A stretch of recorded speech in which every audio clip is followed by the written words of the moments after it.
You are watching Xirtus. Exactly. Two completely opposing views that really you have to know them both to see like what we're wrestling the tightrope between both progressivism and romanticized traditionalism, which I mean, I wouldn't want to call it romanticized, but even Dugan kind of admits in the interview that he feels sometimes he might accidentally be romanticizing traditionalism.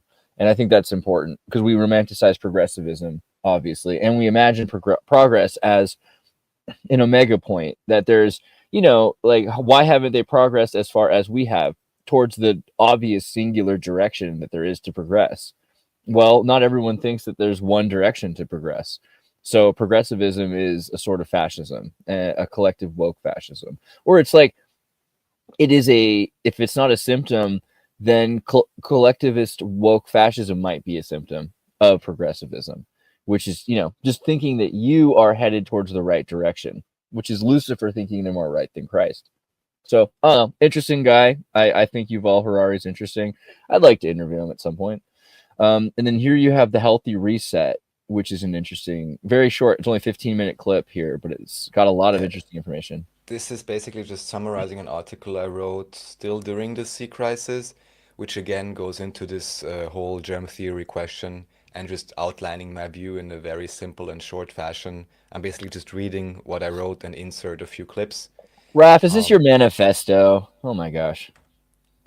well, I mean, maybe at least in terms of that particular discussion, it could well be, yeah.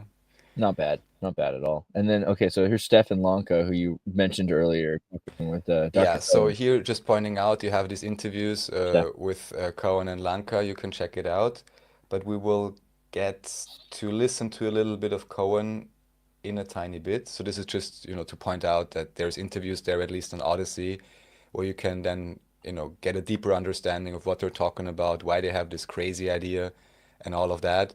And Lanka actually has a long backstory in this whole virology topic as well. So he's not new to the scene. However, later in the show, we will discover why he's not being heralded in the US, just like some other doctors are now, as the great Maha team.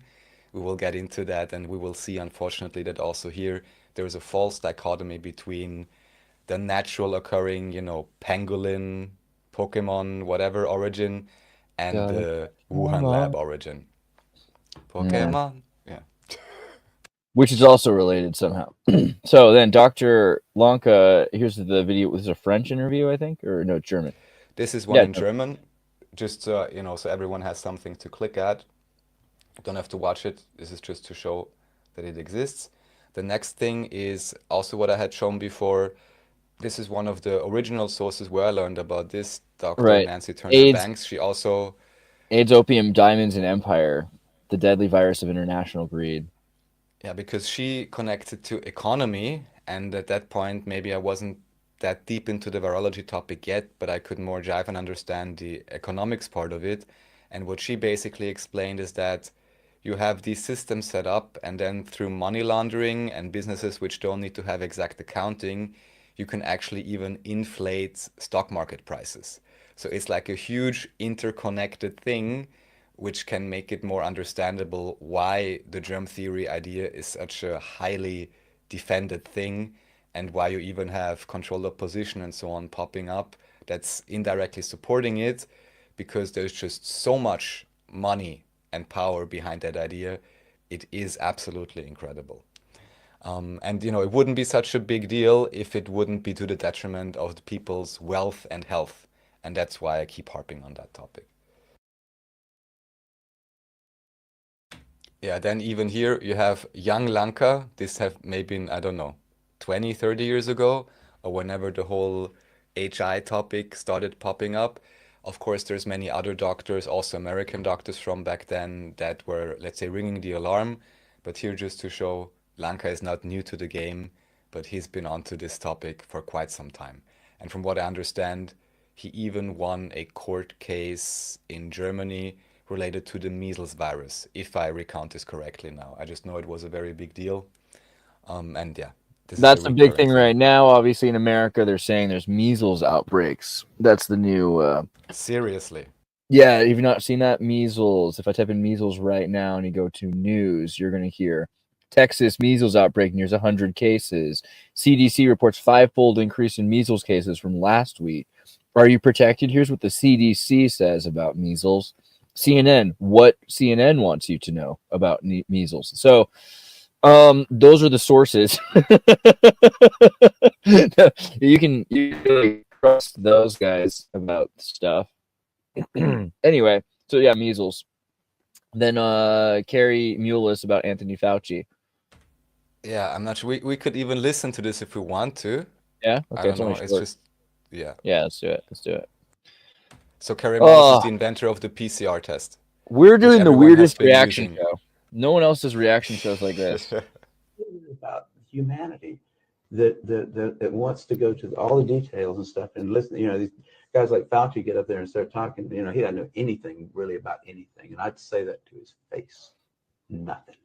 The man thinks you can take a blood sample and stick it in an electron microscope, and if it's got a virus in there, you'll know it.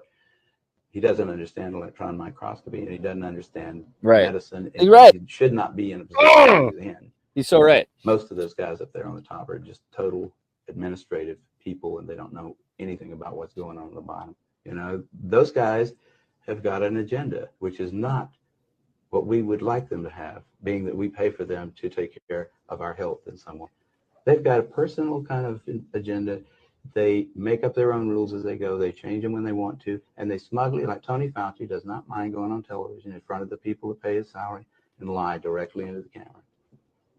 You can't expect the sheep to really respect the best and the brightest. They don't know the difference, really.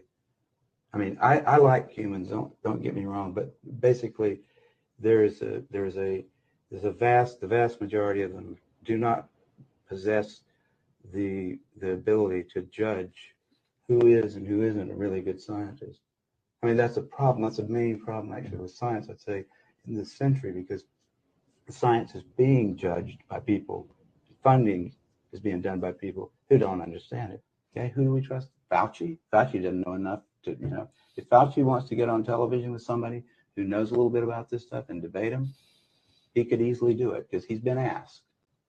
I mean, I've had a lot of people, president of the University of South Carolina, ask Fauci if he'd come down there and debate me on the stage in front of the student body, because I wanted somebody who was from the other side to come down there and balance because I felt like, well, these guys can listen to me, but I need to have somebody else down here that's going to tell me the other side. But Fauci didn't want to do it. PCR to estimate all these supposed free viral RNAs that may or may not be there. I think misuse PCR is not quite. I don't think you can misuse PCR. You know, the results, the interpretation of it. See, if you can say, if they could find this virus in you at all, and with PCR, if you do it well, you can find almost anything in anybody. Starts making you believe in the sort of Buddhist notion that everything is contained in everything else, right? I mean, because if you can amplify one single molecule up to something that you can really measure, which PCR can do, then there's just very few molecules that you don't have at least one single one of them in your body, okay? So that could be thought of as a misuse of it, just to claim that it's meaningful. It allows you to take a very minuscule amount of anything and make it measurable, and then talk about it in meetings and stuff like it is important. See, that's not a misuse, that's just sort of a misinterpretation. It doesn't tell you that you're sick, and it doesn't tell you that the thing you ended up with really was going to hurt you or anything like that. Yeah. You know, Kary Mullis pissed everyone off because he was a spiritualist from rural North Carolina. He passed away recently. Not too recently, but a few years ago. And in 84, as a senior scientist of CENSORED Group in the Berkeley Biotech Company. Do you know he passed away just before the sea crisis went loose, like half a year or 9 months prior? Right. And what's interesting is he talks about spirituality a lot. Like, he has a good quote: "Science, like nothing else amongst the institutions of mankind, grows like a weed every year. Art is the subject to arbitrary fashion," you know, kind of talking about social Darwinism, "and religion is inwardly focused and driven only to sustain itself. Laws shudder between freeing us and enslaving us." So, I mean, that kind of pissed off everybody who could read, because it's like saying that scientists are useless. Religious people need to be more scientific. Scientific people need to be more religious.